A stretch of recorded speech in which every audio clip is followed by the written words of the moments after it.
Alright, today we are going to look at a harmonic oscillator with a small perturbation. There is the damping with the label C, there is a nonlinear cubic term with the label B, there is detuning, perfectly resonant forcing otherwise. So if the detuning is 0, then the forcing frequency exactly matches that of the harmonic oscillator, and there is a quadratic nonlinear term with the label A. Quadratic nonlinearities will occur frequently in systems that have some kind of asymmetry. Epsilon is a label for smallness. Very good. Let's start here. I've written the program already, so when you watch the video you may have to pause it from time to time. That's the differential equation. Here is our usual solution for x. A sine t, b cosine t, the time derivative of that, and when I say derivative in a maple context, it's a partial derivative. The time derivative of that is taken to be x dot. I emphasize again, we have done this before, if epsilon is 0, then these two give you the solution for the system with a and b exactly constant. If epsilon is small, then a and b vary slowly. The first equation that this change of coordinates implies is that the derivative of this thing here, which is x, must be equal to the equal to this, which is x dot. So the derivative of this thing, of course, is this 3 terms here, and that must be equal to x dot. That gives me the first equation. Similarly, the derivative of x dot, which is here, is substituted in place of x double dot in this equation in dE, and then where I have x here, here, here, and so on, I substitute xs, which is this expression, and where I have x dot, I substitute x ds, which is this expression here, and when I do that, that is my E2, my other equation. E1 and E2 are solved for A dot and B dot. You will notice that they are linear in A dot and B dot, so it is easy to solve for A dot and B dot. When I do that, I call it LSF. That's just short for Lagrange standard form because that's what it will be in. Then we do averaging. When we do averaging, what we do is we substitute this set of 2 equations into A dot here. That means we basically pull out the right hand side over here, that much. Integrate from 0 to 2 pi, divide by 2 pi, that is A dot, and similarly B dot. And the thing that I want you to notice in this preliminary calculation is that the label of the nonlinear quadratic term is not there in the averaged equations. This is because in first order averaging for this problem and a lot of problems like this, the quadratic term does not make itself felt at first order. It only affects things at second order. Why does that happen? That happens because basically it's a harmonic oscillator. These are small, so x is basically like a sine t or a cos t or something like that. So over here, if this is sine cube t, that has a sine t and a sine 3t, the sine t interacts with this, resonant. But over here, if it is sine t, then sine squared t has a constant and a sine 2t, and that does not have a resonant interaction with this, so we have to go to second order. Okay, so we will change the problem. We will start again. Okay, and this time what we will do is we will call the quadratic term to be order epsilon and the rest of it to be order epsilon square. So this is a different arrangement of the magnitudes of these terms, and when we do that, then the rest of it, some of these calculations are exactly the same. Xs is the same, x dot is the same, E1 is just as was defined earlier, E2 is the same. In place of LSF, now I'm calling it slow EQS or slow equations. I'm solving for A dot and B dot. These are the equations. Okay, so there is some, see for example over here, if you look at these things here, you will see this one, it looks, this one does not have an epsilon. There is one epsilon outside, so there is an order epsilon as well as order epsilon square. Both are there, fine. Then we have our near identity transformation. So over here a is the slow variable a bar plus epsilon times some w1, but now I have a and b, 2 variables. I have 2 slow variables a bar and b bar, And so W1 is a function of A bar, B bar and T. W2 is a function of A bar, B bar and T. A is A bar plus epsilon W1 plus epsilon squared W2 and so on if I was doing higher order, but I have to keep only this much because I am doing second order averaging. Similarly, B is equal to B bar plus, and over here in place of W1 I have some other function V1 and a different function V2. I emphasize as before that this is a near identity transformation. A is close to A bar, the difference is order epsilon. B is close to B bar, the difference is order epsilon.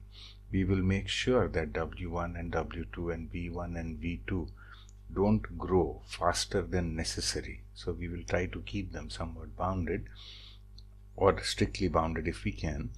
And what these functions W1, W2, V1 and V2 are will be determined later. Okay, so now we've got our near identity transformation.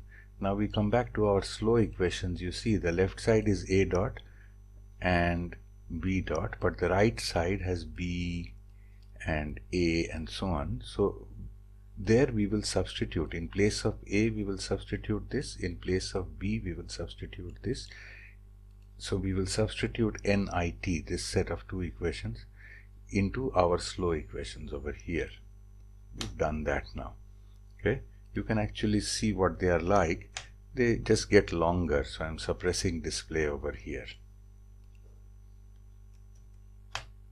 Okay, now temp A I'm substituting into A. Basically I'm pulling out the right hand side, and similarly B I'm pulling out the right hand side. So temp A and temp B are these two expressions here, 1, 2.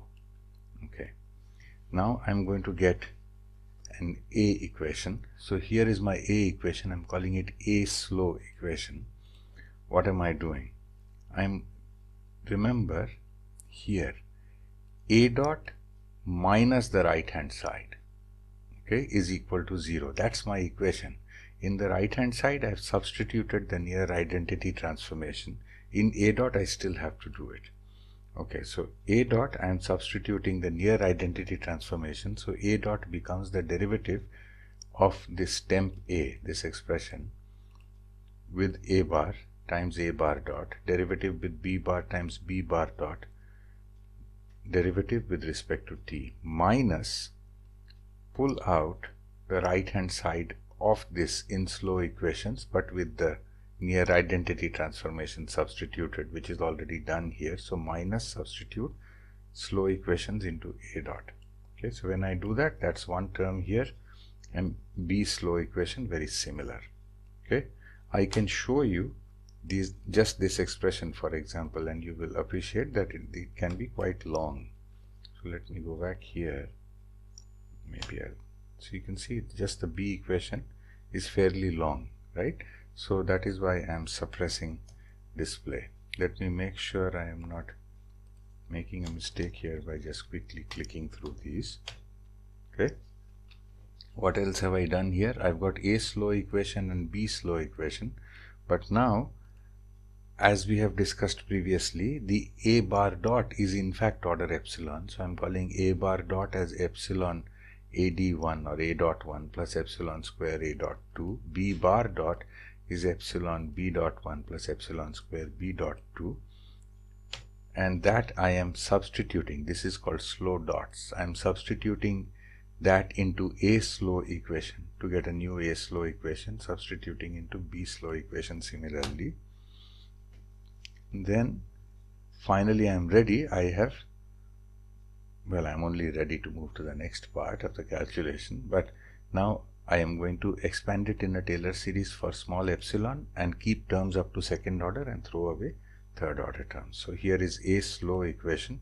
You can see this one is not horribly long, and we can take a look at it. Similarly, there is a B slow equation. Let's look at the A slow equation.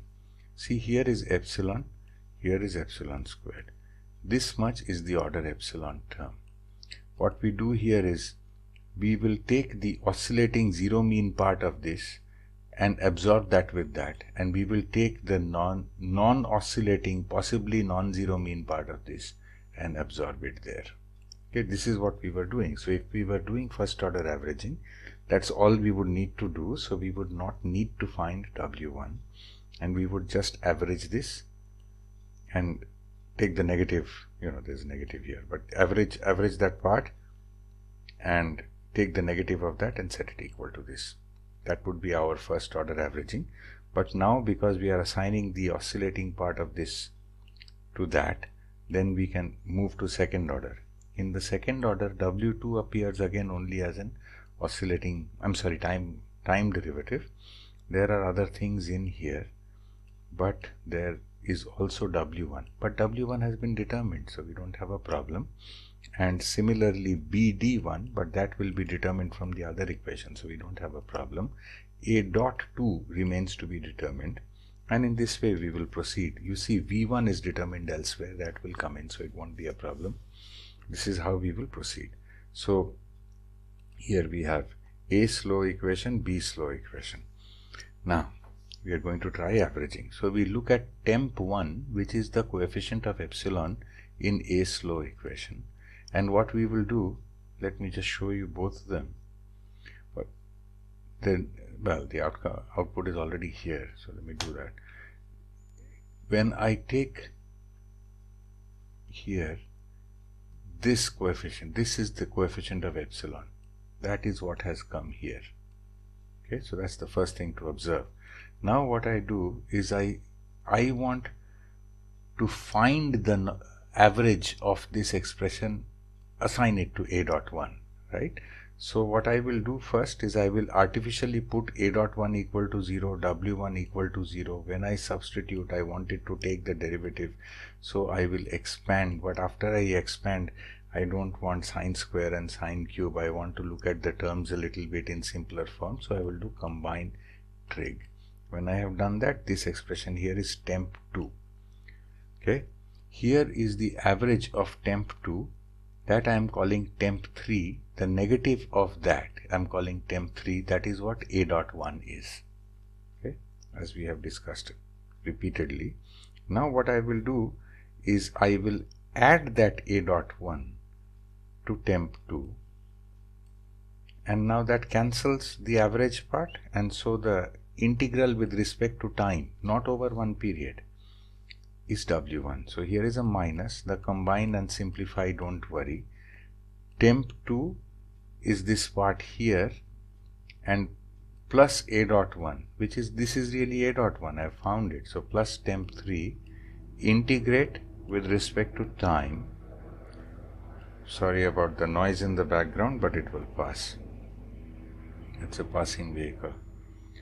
Okay, so this integral with respect to time is now going to be W1. Okay, so that is why here I am defining S1 as a substitution. A dot 1 equals temp 3, that was A dot 1, and I am defining a substitution 2, which is W1 equals temp 4. Where am I going to substitute these? Okay, so slow dots.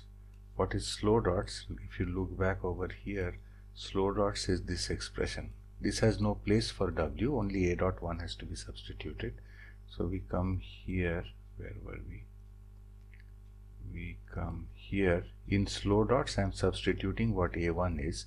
In the A slow equation, I am substituting both S1 and S2, and that should take care of the order epsilon term. And in B slow equation also I am substituting. Okay, so this is what I am doing here, and you will, well, that turned out to be a bit longer than I thought, but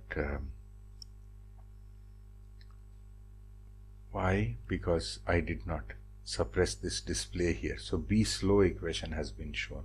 Well, don't worry, let it scroll past. It's a long expression, we don't care. Now we will do temp 1. Again, is the coefficient in epsilon of the B equation. Once again we will put B dot 1 and V1 equal to 0, substitute, expand, combine. We do that. Then we will come here, we will integrate the temp 2, which now has a different meaning. We will integrate temp 2, and this is going to be B dot 1. We will integrate temp2 plus temp3, very similar. So this will be v1. S1 tells me what v dot 1 is, S2 tells me what v1 is. Slow dots, I'll substitute that back. This will contribute to the b dot. The A slow equation, I will again substitute S1 and S2. B slow equation, I will substitute S1 and S2. And you see now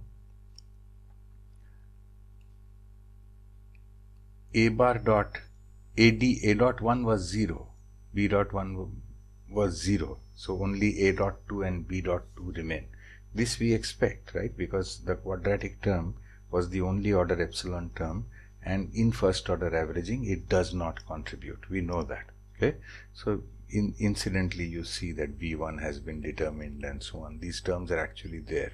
If you actually want to reconstruct the solution b from b bar, then to whatever b bar you get from your averaged equations, you have to multiply epsilon times this and so on. We don't do that reconstruction here, but if you want detailed reconstruction, you need to use this information later. But we are not doing that. So we have an A slow equation and a B slow equation. These are the equations which are now here. This is the A slow equation. The order epsilon term has gone to 0. Only order epsilon square remains. Similarly, there is a B slow equation. In the A slow equation, the determined function w1 and the determined function v1 have been substituted. Okay, so over here, if you look at this thing here, you will find a dot 2 is there, and you will find a del w2 del t is there, but otherwise you don't have any difficulties. So we can actually play the same game again. So here we will play the same game again. We will say temp1 is equal to the coefficient in A slow equation of epsilon square. Temp2 exactly as we did before, only this time A dot 2 is set to 0, W2 is set to 0. Then I've just put all those lines together. Temp3, this is the negative part. So this is the average part with a negative. So this is going to be A dot 2. I add that back here and I integrate with respect to time, indefinite integral, not a definite integral. That part is going to be W2. S1 determines A dot 2, S2 defines, W2, and then slow dots, I'm substituting that back. In the slow equation, I will substitute this back, and ideally it will be 0, and the B slow equation will be what it is. Let us see what happens here. And you see the A slow equation became 0 because I have solved everything to second order. The B slow equation is still here. Alright, very good. Now I'll just cut and paste the same commands again. So I will go temp1 is now addressing the B slow equation second order, and so on. You can just pause it here and look at these commands, and you will see that when I run it, A slow equation and B slow equation both become 0. And here are my slow dots. This is the result of second order averaging. Okay, so now you will see that A appears, the quadratic term appears, the cubic term appears, the damping appears, and what is interesting is that the quadratic term is squared. Isn't that interesting? So if it was a negative or a positive term, you wouldn't care. In this average dynamics, it has the same effect. Okay, all right. There is due to V1, there are some issues there. So there is an A. V1 contains A, and that is not squared. Okay, so but in terms of the average dynamics, it is squared. All right. This is our equation. Now let us go to MATLAB. In MATLAB, what I have done is I will start with a large value of epsilon, for example. Let me start with a small value. What does it matter? And then here are my equations. So I've put some arbitrary values so far. Delta equals -2, A equals 0, C equals 1, B, the cubic term, non-zero, here 0, F equals 1.3. And then what I have done here is I have first written the actual differential equation itself. So y1 dot is y2, y2 dot is minus y1 minus epsilon a y1 square, that's the quadratic term, minus epsilon square delta y1, that's the detuning term, here minus epsilon. Here is the damping term, this one. Then here is the cubic term. And I made a mistake here. This I should write as F. Okay. All right. Save. Now, with the same equations, I am also going to integrate the A bar and B bar equations. So I am saying A bar is y3, B bar is y4. I have cut and pasted those things here. So you can see, let us look here, for A bar dot epsilon square 512 little a square B bar A bar square 512 little a square B bar A bar square, and so on. These terms are there. You run it each time, it may give you a slightly different sequence. Please believe me, I have cut and pasted these expressions. So there is A bar and B bar. When I have done only averaged equations, I have set epsilon equal to 1 or 2 or some such value, because it doesn't really matter, it stretches time. But now, because I am going to compare with the original time, therefore I am keeping the epsilon square. Okay, so I come here and I define OP. I will choose some initial condition. Okay, so I'll choose a slightly long time. What have I chosen here? This is x, this is x dot. Now, what is the corresponding solution, initial condition for A and B? For small epsilon, see, if I ignore the W1 and so on and the V1, what this is if x dot is 0, then A sin t plus B cos t, A is 0 and B is 1. So those are the initial conditions I've used.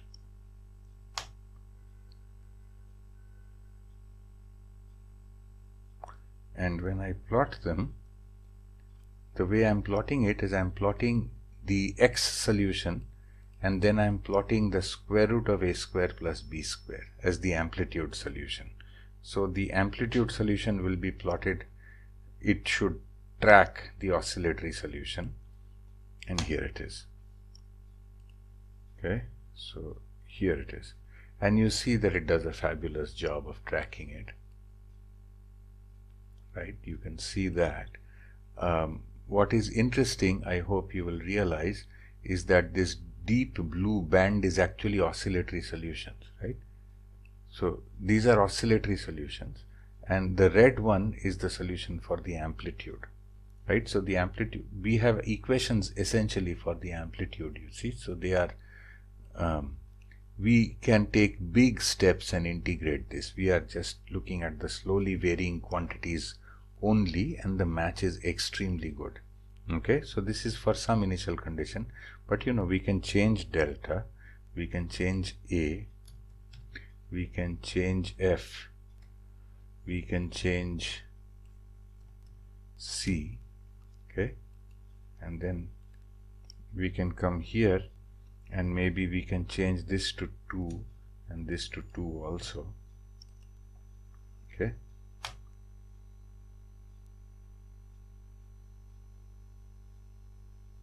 then we can look, and this match, it may seem to you that it is not that good, right, because it started a bit higher, so it is not that good. But what we can do is we can make this 2, 2 or something, we can make this smaller, and what we can do here is we can make this bigger.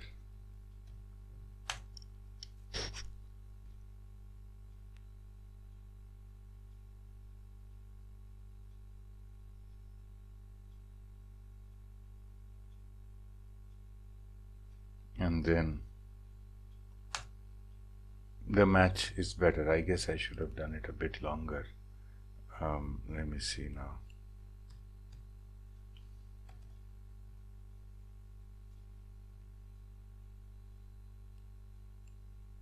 Four should have gone to about 16,000, 18,000.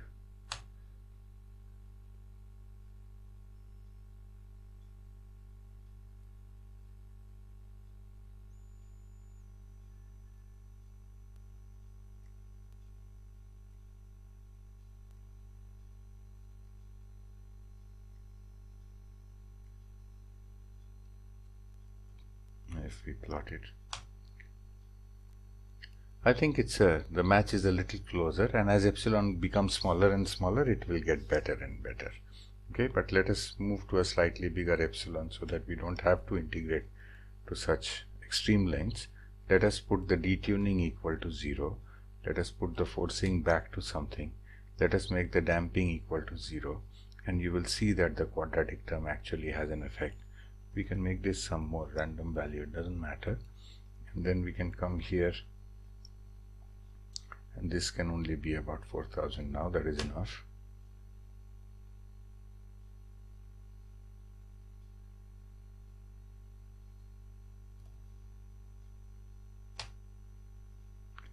See, one reason why there is a bit of a change here is that the amplitude itself is bigger, you know, because when the amplitude is bigger, there are cubic terms there. So 2 cube is 8, so things are getting multiplied by 8.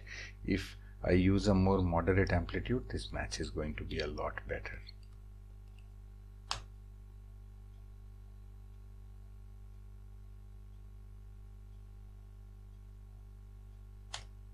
You see, much better. Okay, much better. You may think that it is not matching here, and to see that it is in fact matching is what we can do is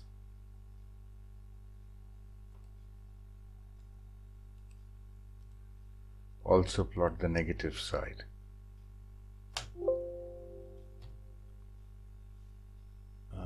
You see now.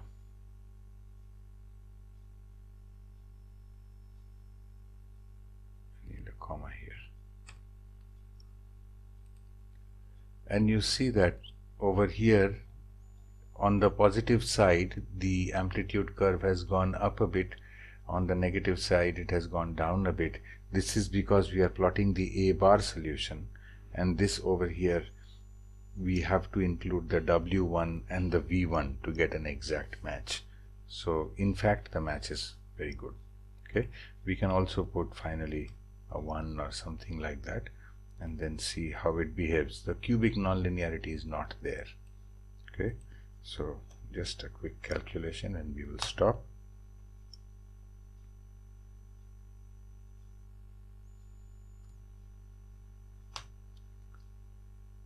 And you can see this is 1 and this is the negative side on the amplitude. There is a little bit of asymmetry here. This is because of the quadratic term. This asymmetry pretty much goes away if we use the cubic nonlinearity instead of the quadratic. If we eliminate the quadratic nonlinearity, then that asymmetry will go away.